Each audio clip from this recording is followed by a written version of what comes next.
খুবই পরিষ্কারভাবে সুস্পষ্টভাবে বলে দিতে চাই, কোন ফ্যাসিস্টদের দোসরদের জায়গা এই বাংলাদেশে হবে না। আমরা বারবারই দেখি এই গণ অভ্যুত্থানের পরে এই ছাত্র জনতার বিজয়কে অনেকে মেনে নিতে পারেনি, তাদের অনেকে অন্তর জ্বালা শুরু হয়ে গেছে। তারা দেশের বাইরে বসে তারা আমাদের দেশের মধ্যে বিশৃঙ্খলা করার ষড়যন্ত্র করে। তারা এই বিপ্লবের পরে তারা এই বিপ্লবকে মেনে নিতে পারেনি। তারা বলতে চেয়েছে বাংলাদেশে নাকি সংখ্যালঘুদের উপর নির্যাতন হয়, কিন্তু আমরা প্রমাণ করে দিয়েছি এই দেশ একটি সম্প্রীতির বাংলাদেশ। এই দেশের সনাতনী ভাই বোনেরা তাদের দুর্গোৎসবের টাকা যখন ফেনীতে, নোয়াখালীতে, কুমিল্লায় বন্যায় মানুষ মারা যাচ্ছিল তাদের জন্য সহযোগিতার জন্য পাঠিয়ে দিয়েছিল আসুন্না ফাউন্ডেশনের মাধ্যমে। আমরা দেখেছি ঢাকা বিশ্ববিদ্যালয়ের টিএসসিতে বৈষম্য বিরোধী ছাত্র আন্দোলনের যেই গণত্রাণ সংগ্রহ কর্মসূচি ছিল, সেখানে ধর্ম, বর্ণ, সকল ধর্ম, মত, বর্ণ নির্বিশেষে এমনকি আমাদের তৃতীয় লিঙ্গের যারা ভাই বোনেরা আছেন তারাও কিন্তু আমাদের সেই গণত্রাণ সংগ্রহ কর্মসূচিতে অংশগ্রহণ করেছেন, কাজ করেছেন। সুতরাং এটা বিশ্ববাসীর কাছে স্পষ্ট যে বাংলাদেশ সম্প্রীতির বাংলাদেশ, বাংলাদেশ সৌহার্দ্যের বাংলাদেশ। কোন বিদেশে বসে যদি কেউ ষড়যন্ত্র করে, বাংলাদেশের জনতা ঐক্যবদ্ধভাবে তাদেরকে প্রতিরোধ করে তুলবে, তাদের বিরুদ্ধে ভয়েস জারি রাখবে, আওয়াজ জারি রাখবে। আমরা এরপরে দেখেছি তারা বিভিন্নভাবে আমাদের বিরুদ্ধে অপপ্রচার চালাচ্ছে। যখন তারা ডুম্বুর বাঁধ খুলে দিয়েছিল, ফেনী অঞ্চলে, নোয়াখালী অঞ্চলে কি আমার সনাতনী ভাই বোনেরা নেই? তারা পানি ছাড়ার সময় কি খেয়াল করেছে এই পানি হিন্দুর বাড়িতে ঢুকবে না, শুধু মুসলমানের বাড়িতে ঢুকবে, এরকম কিছু বলেছে পানি ছাড়ার সময়? নাকি এই পানির যে রাজনৈতিক বন্যা যারা সৃষ্টি করেছে, এই বন্যার যেই সংকটটা তৈরি হয়েছে, এই সংকটে বাংলাদেশের সর্বস্তরের জনগণ ভুগেছে না? সেখানে কি হিন্দু মুসলমান ছিল? যারা বর্ডারে সন্ত্রাসী বিএসএফ যখন গুলি করে মারে তখন কি সে দেখে কে হিন্দু কে মুসলমান? তারা স্বর্ণা দাসকে নির্মমভাবে গুলি করে হত্যা করেছে, তারা কি স্বর্ণা দাসের ধর্মীয় পরিচয় জানতে চেয়েছে? তারা ধর্মীয় পরিচয় জানতে চায় নাই। সুতরাং ব্যাপারগুলো আমাদের কাছে খুবই সুস্পষ্ট। তারা আমাদের সাথে আমাদেরকে বন্ধু রাষ্ট্র বলে, আমরাও চাই তাদের সাথে সৌহার্দ্যপূর্ণ বন্ধুত্বপূর্ণ সম্পর্ক রাখতে, কিন্তু তারা এতদিন পর্যন্ত যেইভাবে আধিপত্য কায়েম করেছে সেই আধিপত্য আর চলতে দেওয়া যাবে না। এতদিন ফ্যাসিস্ট শেখ হাসিনা অবৈধভাবে ক্ষমতায় ছিল, তাকে ক্ষমতায় রাখার পিছনে এই দিল্লির হাত রয়েছে না? সুতরাং এই কারণেই কিন্তু এই ফ্যাসিস্ট হাসিনা দিল্লিকে অবৈধভাবে বিশেষ সুবিধা দিয়েছে, যা ছিল আমাদের দেশের স্বার্থের পরিপন্থী, আমাদের সার্বভৌমত্বের পরিপন্থী ভাবে তারা বিভিন্ন চুক্তি করেছে, তাই না? বর্তমান সরকার কাদের সরকার? ছাত্র জনতার সরকার না? এই সরকারের সাথে আমাদের পূর্ণ সমর্থন রয়েছে না? সুতরাং কোন আধিপত্যের আচরণ যদি করতে চায় তাহলে কি এই পাশে যেটা আছে সেটা কি থাকবে? সেটা থাকবে? আমি কোনটার কথা বলেছি আপনারা বুঝতে পেরেছেন? আমরা খুবই সুস্পষ্টভাবে বলতে চাই, এতদিন এই ফ্যাসিস্ট হাসিনা বিজেপি যেই বাহিনীটা ছিল তাদেরকে তারা সীমান্তে তাদেরকে একদম কিসের মতো রাখা হয়েছে, একদম স্ট্যান্ড বাই দাঁড় করে রাখা হয়েছে। সীমান্তে তারা গুলি চালাতে পারে না, তারা গুলি চালায় তাদেরকে দাঙ্গা পুলিশের মতো দেশের ভিতরে গুলি চালানোর নির্দেশ দিয়ে দিয়েছিল এই ফ্যাসিস্ট হাসিনা। আমরা বলতে চাই দেশের মধ্যে এই ধরনের অরাজকতা করা যাবে না। আপনার যদি গুলি চালাতে মনে চায় সীমান্তে যান, ওপার থেকে একটা গুলি ছুড়লে এপার থেকে 10টা গুলি ছুড়বেন। আমরা বড়াইবাড়ি যেই সীমান্ত যুদ্ধ হয়েছিল সেই সীমান্ত যুদ্ধের কথা ভুলে যাইনি। কুড়িগ্রামে যেই ইন্ডিয়ার যে বিএসএফ সীমান্ত দিয়ে ঢুকে প্রবেশ করেছিল, কুড়িগ্রামের বিজেপি সহ যত ছাত্র জনতা যারা ছিলেন তারা কিন্তু সম্মিলিতভাবে ওই ভারতের বিএসএফ বাহিনীকে পরাজিত করেছে না? সুতরাং তারা স্পষ্ট, তারা কিন্তু আমাদের কাছে পরাজিত শক্তি। সুতরাং এখন থেকে যদি সীমান্তে একটা গুলি চলে, এপার থেকে কয়টা গুলি চলবে?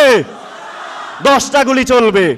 এই ব্যাপারটা যদি আমরা রাখতে চাই, আমাদের দেশের স্বার্থ যদি আমরা টিকিয়ে রাখতে চাই, দেশের সংহতি যদি আমরা টিকিয়ে রাখতে চাই, তাহলে আমাদের কি থাকতে হবে? ঐক্যবদ্ধ থাকতে হবে। আমাদের হাতে কি বুলেট ছিল? আমাদের হাতে কোনো অস্ত্র ছিল? আমাদের শুধু ছিল স্লোগান আর বুক ভরা সাহস। তারা গুলি করেছে, আমরা বুক পেতে দিয়েছি। এর মধ্যে দিয়েই কিন্তু ফ্যাসিস্ট হাসিনা দেশ ছেড়ে পালিয়েছে। সুতরাং যে কোনো দেশের যে কোনো সংকট নিরসনে যদি ছাত্র জনতা এক এবং ঐক্যবদ্ধ থাকে, তাহলে দেশের যে কোনো সংকট মোকাবেলায় আমরা স্বনির্ভর। আমাদের কারো উপরে ডিপেন্ড করার প্রয়োজন নেই, আমরা নিজেরাই সমৃদ্ধ। আমাদের বারবার একটা জিনিস ভুল বোঝানো হয় যে আপনারা আলাদা, আপনারা সমৃদ্ধ নয়, আপনারা দিল্লির উপর ডিপেন্ডেন্ট। আমরা কি দিল্লির উপর ডিপেন্ডেন্ট? আমরা যদি আমাদের কৃষিখাতকে আরো ভালো করতে পারি, আর উন্নত করতে পারি, আমাদের কারো উপরে কোনো ডিপেন্ডেন্সির প্রয়োজন নাই, আমরা সমৃদ্ধ। এই ব্যাপারগুলো আমাদের বুঝতে হবে এবং দেশের স্বার্থে কিন্তু আমাদের কাজ করে যেতে হবে। আমরা চাচ্ছি গোটা রাষ্ট্র ব্যবস্থার একটা সংস্কার করতে। এতদিন পর্যন্ত আমরা দেখেছি দেশের বিচার বিভাগ, সেই বিচার বিভাগ কি স্বাধীন ছিল? সেই বিচার বিভাগ স্বাধীন ছিল না। দেখা গেছে একজন বিচারপতি যে হাইকোর্টে বা সুপ্রিম কোর্টে কিংবা জজ কোর্টে যে রায় পড়ছে, সে কি রায় পড়ছে নাকি আওয়ামী লীগের কোনো নেতার বক্তব্য দিচ্ছে, সেটা আমাদের বুঝার উপায় ছিল না। এইভাবে দেশের প্রত্যেকটি প্রতিষ্ঠানকে তারা ধ্বংস করে দিয়েছে। এই প্রতিষ্ঠানগুলো সংস্কার করতে হবে, এই প্রতিষ্ঠানগুলো দলীয়করণ মুক্ত করতে হবে। দেশের প্রত্যেকটি প্রতিষ্ঠান রাষ্ট্রের হয়ে কাজ করবে, জনতার হয়ে কাজ করবে। তারা কোনো রাজনৈতিক দলের এজেন্ডা বাস্তবায়ন করতে পারবে না। সেইভাবে আমাদের কাজ করে যেতে হবে, আমাদের দেশটাকে ঢেলে সাজাতে হবে। আমাদের মধ্যে যেই সম্প্রীতি রয়েছে, অনেকেই চাইবে সেই সম্প্রীতি ধ্বংস করে দিতে, হিন্দু মুসলমান একটি সাম্প্রদায়িক দাঙ্গা তৈরি করে দিতে। কিন্তু জাতীয় সংকট নিরসনে এবং জাতীয় স্বার্থ রক্ষায় আমরা এক এবং অভিন্ন। সেটা যেমন আমরা ইতিপূর্বে প্রমাণ করেছি, সামনেও আমাদের প্রমাণ করতে হবে।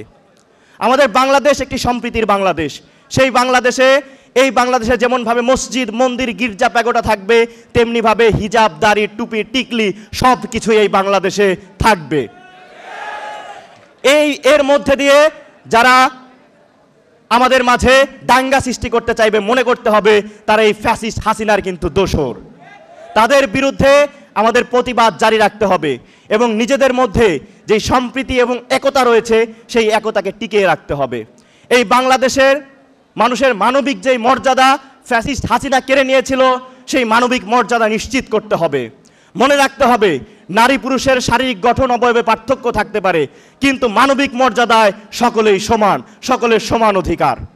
মানবিক মর্যাদায় কোনো প্রকার কোনো বৈষম্য করা যাবে না।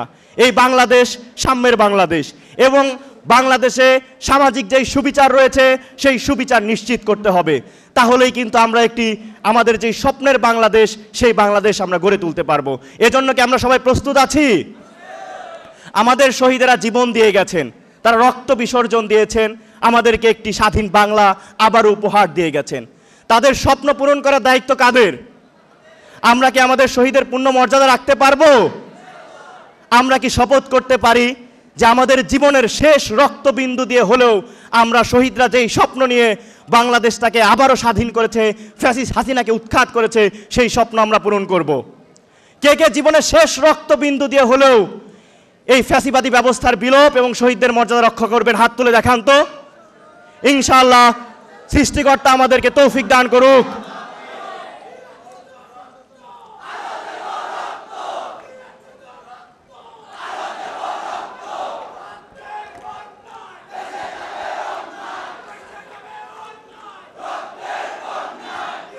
শোনেন, এজন্য আমাদের কাজ করে যেতে হবে, ঐক্যবদ্ধ থাকতে হবে। অনেকেই 5ই আগস্টের পরে অনেকেই সমন্বয়ক দাবি করছেন। সমন্বয়ক দাবি করেন, কোনো সমস্যা নেই। 5 তারিখের পরে অনেকেই সমন্বয়ক হয়েছেন, কোনো সমস্যা নেই। আমরা স্লোগান দিয়েছিলাম, তুমি কে আমি কে, সমন্বয়ক সমন্বয়ক। সুতরাং বাংলাদেশের প্রত্যেকটি ছাত্র জনতাই কিন্তু এক একজন সমন্বয়ক, সেটা আমরা বিশ্বাস করি। কিন্তু কোনো চাঁদাবাজ, কোনো সিন্ডিকেটবাজ, কোনো মাদক ব্যবসায়ী তারা বৈষম্য বিরোধী ছাত্র আন্দোলনের যেই অনুপ্রেরণা ছিল, বিপ্লবের যেই গ্লোরি ছিল, সেই গ্লোরিকে তারা ধারণ করে না। সে যদি কোনো নামেও সমন্বয়ক থাকে, কিন্তু সে যদি চাঁদাবাজির সাথে সম্পৃক্ত হয়, তার সাথে বৈষম্য বিরোধী ছাত্র আন্দোলনের কোনো সম্পর্ক নেই। তাকে আইন শৃঙ্খলা রক্ষাকারী বাহিনীর হাতে তুলে দিতে হবে। আমরা স্পষ্টভাবে বলে দিতে চাই, বাংলাদেশে ঘুষ, চাঁদাবাজি, দুর্নীতি, সিন্ডিকেট এই সকল কোনো কিছুই চলবে না। বৈষম্য বিরোধী ছাত্র আন্দোলন গণ অভ্যুত্থানের চেতনাকে ধারণ করে। গণ অভ্যুত্থানের যেই চেতনা ছিল, আমাদের শহীদরা কি চাঁদাবাজির জন্য জীবন দিয়ে গেছে? দুর্নীতির জন্য জীবন দিয়ে গেছে? ঘুষের জন্য জীবন দিয়ে গেছে? সুতরাং যারা এইসবের সাথে সম্পৃক্ত থাকবে তারা আমাদের শহীদের রক্তের সাথে বিশ্বাসঘাতকতা করে। তাদের সাথে কি আমাদের কোনো সম্পর্ক থাকবে? চাঁদাবাজির বিরুদ্ধে, সন্ত্রাসের বিরুদ্ধে, দুর্নীতির বিরুদ্ধে আমাদের প্রতিরোধ গড়ে তুলতে হবে। সুতরাং সে যেই হোক না কেন, যত ক্ষমতাসীনই হোক না কেন, যত বড় সমন্বয়ক দাবিদারি হোক না কেন, সে যদি চাঁদাবাজি এই সকল কিছুর সাথে সম্পৃক্ত হয় তাকে তো গণধোলাই দিবেনই, সাথে সাথে হচ্ছে পুলিশের হাতেও তুলে দিবেন। এছাড়াও আমরা বলতে চাই, এই দেশটা আমাদের সবার, সবাইকেই এই দেশটা নিয়ে কাজ করতে হবে, এই দেশটাকে এগিয়ে নিয়ে যেতে হবে। আমরা এতদিন পর্যন্ত অনেক জায়গায় আমরা দেখতে পেয়েছি বৈষম্য বিরোধী ছাত্র আন্দোলনের নাম করে অনেকেই অনেকভাবে নানা ধরনের অভিযোগ এসেছে।